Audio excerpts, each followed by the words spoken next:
काल अमित शहांसोबत झालेल्या बैठकीविषयी राज्याचे मुख्यमंत्री बोलतात, थेट जाऊया. काय चर्चा झाली आणि कुठल्या विषयावर काय काय निर्णय घेण्यात आले? काल मी आणि उपमुख्यमंत्री देवेंद्र फडणवीसजी आम्ही दोघंही केंद्रीय गृहमंत्री आणि सहकार मंत्री अमित भाईंना भेटलो.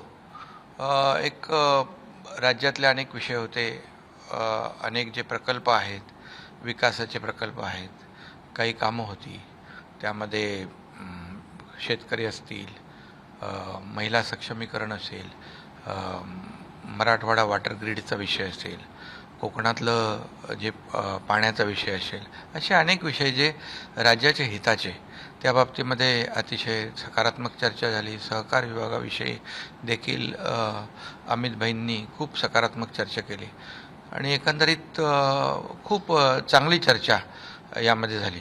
सर, कॅबिनेट आणि त्याचबरोबर ते कॅबिनेटच्याबद्दल देखील सकारात्मक चर्चा झाली. त्या बाबतीत देखील अमितभाई सकारात्मक आणि आम्ही देखील लवकरच तोही निर्णय होईल.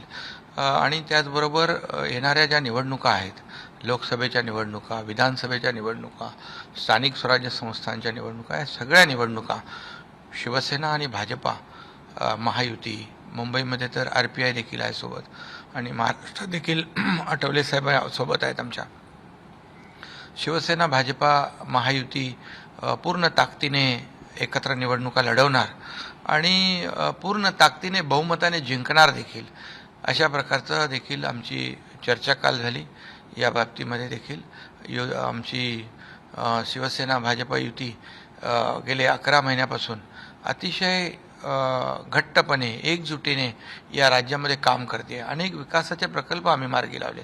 त्यामुळे येणाऱ्या निवडणुका आम्ही युतीमध्येच शिवसेना भाजपा महायुती म्हणूनच लढवणार आहे. सर, जागा वाचवली, काही वाचावाची झाली होती, काही लोकांनी स्टेटमेंट दिले होते, काउंटर स्टेटमेंट झाले होते भाजपकडनं पण, तर त्यावर काही चर्चा नाही. ते तर निवडणुका आल्यानंतर त्या सगळ्या चर्चा होतात. निवडणुका अजून दूर आहेत, त्यामुळे आता सध्या त्याच्यावर चर्चा करण्याची काय आवश्यकताच भासली नाही आणि योग्य वेळी त्या सगळ्या चर्चा होतील आणि योग्य तो निर्णय होईल. कुठेही काही, शेवटी आमची जी युती आहे वैचारिक युती आहे. गेल्या अनेक वर्षांपासूनची जी युती, आदरणीय बाळासाहेबांच्या विचारातली युती जी आहे आणि खरं म्हणजे बाळासाहेबांच्या विचाराचं सरकार आम्ही या राज्यामध्ये स्थापन केलेलं आहे. त्यामुळे या राज्यामध्ये काम करत असताना, विकास प्रकल्प पुढे नेत असताना आदरणीय देशाचे प्रधानमंत्री मोदी साहेब देखील खंबीरपणे पाठीशी उभे आहेत. आमच्या अनेक प्रस्तावाला त्यांनी अगदी सरळ हस्ते मान्यता दिलेली आहे.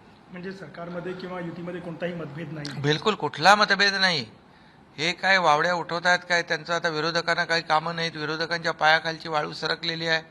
एका एवढ्या मोठ्या प्रमाणावर आम्ही काम करतोय. जे सरकार आमचं स्थापन व्हायच्या अगोदर 2.5 वर्षात सगळी कामं थांबली होती, सगळे प्रकल्प थांबले होते, सगळीकडे स्पीड ब्रेकर होते, हे सगळे आम्ही हटवले. आज पाहतोय पूर्ण मुंबई सकट राज्यामध्ये अनेक प्रकल्प वेगाने पुढे जात आहेत, चालना दिली आम्ही आणि त्यामुळे हे दृश्य स्वरूपात लोकांना दिसतंय. महाराष्ट्रातली जनता पूर्णपणे सुज्ञ आहे, सुजाण आहे, समजदार आहे. और मुख्यमंत्री देवेंद्र फडणवीस जी जाकर केंद्रीय गृहमंत्री और सहकार मंत्री अमित शाह जी को मिलके आए हैं. कई बातों पे चर्चा हुई, सरकार के विकास कामों को लेकर के, गठबंधन को लेकर के, तो चर्चा से क्या निष्कर्ष निकला और किन किन बातों पे एकमत रहे? कल मैं और उप मुख्यमंत्री देवेंद्र फडणवीस जी, हम दोनों ही केंद्रीय गृह मंत्री एवं सहकारिता मंत्री अमित भाई जी से मिले. बहुत ही सकारात्मक चर्चा हुई. राज्य के अनेक जो हमारे विकास के प्रकल्प हैं, वो किसानों के हो, कामगारों के हो, महिला सक्षमीकरण के हो, मराठवाड़ा वाटर ग्रिड के हो, कोंकण के सिंचाई के हो, अनेक विषय पे, सहकार क्षेत्र के अनेक विषयों पर चर्चा हुई. बहुत ही अच्छी चर्चा, सकारात्मक चर्चा हुई और निश्चित रूप से जब से हमारे 11 महीना सरकार को हुए, राज्य को केंद्र सरकार की पूरी तरह से मदद मिल रही है. हमारे आदरणीय प्रधानमंत्री मोदी साहब की तरफ से भी हमें पूरा सपोर्ट मिल रहा है. पूरा वहाँ जो भी हमारे प्रस्ताव वहाँ जाते हैं उसको मान्यता दी जाती है और गृह मंत्री और सहकार मंत्री भी सहकार विभाग में भी बहुत विशेष रुचि ले रहे हैं और राज्य को बहुत ही सपोर्ट कर रहे हैं. सर, जहाँ तक गठबंधन की बात है तो चुनाव एक साथ लड़ने की बात को लेकर के और कैबिनेट विस्तार को लेकर के काफ़ी सारी चर्चाएं चल रही हैं कि कब होगा, कब तक होगा. कैबिनेट विस्तार के बारे में भी चर्चा हुई, वो भी जल्द हो जाएगा, कोई दिक्कत नहीं है. और गठबंधन की बात हो तो गठबंधन हमारा बहुत ही मजबूत है, बहुत ही एकदम एकजुटी से हम काम कर रहे हैं इस राज्य में पिछले 10-11 महीनों से। और आने वाले लोकसभा के चुनाव हो, विधानसभा के चुनाव हो, स्थानीय निकाय को जो स्थानिक स्वराज्य संस्था के चुनाव हो, सभी चुनाव शिवसेना भाजपा महायुति पूरी ताकत के साथ एक साथ लड़ेगी और बहुत ही मेजोरिटी के साथ जीतेगी। उस पर भी बहुत ही चर्चा हुई, क्योंकि हम लोग एक विचारधारा के पक्ष है, ये हमारी आइडियोलॉजी सेम है। जो बाला साहब ठाकरे जी के विचारधारा की सरकार यहाँ स्थापित हुई है, इसलिए केंद्र सरकार आदरणीय मोदी जी बहुत सपोर्ट कर रहे हैं। और इसलिए देख रहे हैं हम आप लोग की जैसे हमारी सरकार स्थापित होने से पहले 2.5 साल जो विकास के प्रकल्प रुकाए गए थे, स्पीड ब्रेकर डाले थे उसमें, वो सब स्पीड ब्रेकर हम लोगों ने हटाए। जैसे मुंबई के मेट्रो हो, बुलेट हो, ट्रेन हो, समृद्धि हाईवे हो, कई ऐसे MTHL के प्रकल्प हो, जितने भी प्रकल्प रुके थे उसे हम लोगों ने बहुत ही चालना दी, गति दी है और तेजी से ये सब विकास प्रकल्प आगे बढ़ रहे हैं। हम लोगों ने पिछले अभी जो बजट हुआ उसमें किसानों के लिए बहुत बड़े निर्णय लिए, कामगारों के लिए बड़े निर्णय, महिलाओं के लिए बड़े निर्णय लिए, सभी वर्ग सीनियर सिटीजन के लिए बड़े निर्णय लिए। ये सब जो निर्णय है ये लोगों को पता है, ये और महाराष्ट्र की जनता बहुत ही जानती है, समझती है, पूरी तरह सुजान हमारी महाराष्ट्र की जनता है।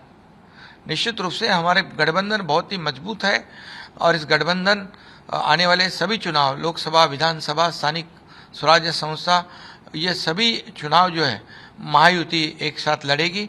और फिर एक बार कहूँगा, जो हम लोग काम कर रहे हैं इस बलबूते पर महाराष्ट्र की जनता पूरी तरह से मेजोरिटी के साथ ये महायुति को विजयी बनाएगी। लेकिन कुछ दिनों पहले कुछ बयान आए थे जहां सीट शेयरिंग को लेकर के बयान दिए गए थे और कुछ मतभेद की बात विपक्ष के लोग लगाने लगे थे कि अब सौतेला व्यवहार हो रहा है, ऐसी चर्चा भी हो गई थी। तो सब कुछ सुलझ गया है? विपक्ष का तो दूसरा काम ही नहीं है, उनको तो टीका टिप्पणी करनी है, गलत सलत कहना है, गुमराह करना है, लोगों की दिशाभूल करनी है। लेकिन हम उन पर ध्यान नहीं देते, हम काम के ऊपर ध्यान देते हैं। उनको आरोप करने दो, हम कामों से उत्तर देंगे। और निश्चित रूप से अभी तो चुनाव बहुत दूर है, तो अभी इसके ऊपर चर्चा करने की आवश्यकता ही नहीं। जब चुनाव आते हैं तो सब चर्चा होती है और हमारी विचारधारा एक होने की वजह से हमारे में कोई मतभेद ना है, ना रहेंगे। सरकार को 11 महीने हो गए, कैबिनेट विस्तार को भी 9 महीने से ऊपर हो गए लगभग, लेकिन कैबिनेट विस्तार समय सीमा कोई बताने को उस पे भी चर्चा हुई है, वो भी सकारात्मक है, वो भी जल्द हो जाएगा। ज्येष्ठ अभिनेत्री सुलोचना जी यांचं काल निधन झालं, त्याविषयी त्यांना राजकीय सन्मान देण्यात काल सुलोचना दीदींचं आकस्मिक निधन झालं। चित्रपटसृष्टीतील वात्सल्यमूर्ती हरपल्या आहेत। त्यांनी 300पेक्षा जास्ती चित्रपटांमध्ये अतिशय चांगली भूमिका केली। आईच्या भूमिकेमध्ये तर त्यांनी एक ठसा उमटवला। त्यांनी देवानंद, राजेश खन्ना, धर्मेंद्र, अमिताभ बच्चन यांच्यासोबत काम केलं। अनेक चित्रपट जे मराठा तितका मिळवावा, त्याचबरोबर प्रपंच असेल, असे अनेक मराठी चित्रपट, साधी माणसं, हिंदी, मराठी अनेक चित्रपटांमध्ये त्यांनी काम केलं, यशस्वीरित्या भूमिका पार पडली। त्यांच्या जाण्याने चित्रपटसृष्टीतील आणि महाराष्ट्राची मोठी हानी झालेली आहे। त्यांना अनेक पुरस्काराने गौरवण्यात आलं होतं। त्यांना पद्मश्री, महाराष्ट्र भूषण असे अनेक गौरव त्यांना प्राप्त झाले होते। अशी खऱ्या अर्थाने या महाराष्ट्रातल्या चित्रपटसृष्टीचं न भरून येणारं नुकसान झालेलं आहे। मी त्यांना भावपूर्ण श्रद्धांजली अर्पण करतो। त्यांच्या कुटुंबियांना, त्यांच्या चाहत्यांना हे दुःख सहन करण्याची शक्ती ईश्वराने प्रदान करावी, अशी देखील ईश्वरचरणी प्रार्थना करतो। तर राज्यातल्या आगामी सर्व निवडणुका भाजप आणि शिवसेना एकत्रित लढेल हे आता निश्चित झाल्याचं मुख्यमंत्र्यांनी स्पष्ट केलंय। आधीच्या सरकारच्या वेळी विकास कामांमध्ये स्पीड ब्रेकर होते, परंतु सध्याचं सरकार सुसाट वेगानं विकास कामं जनतेसाठी पूर्ण करत असल्याची बाबही त्यांनी नमूद केली। एबीपी माझा, उघडा डोळे बघा नीट।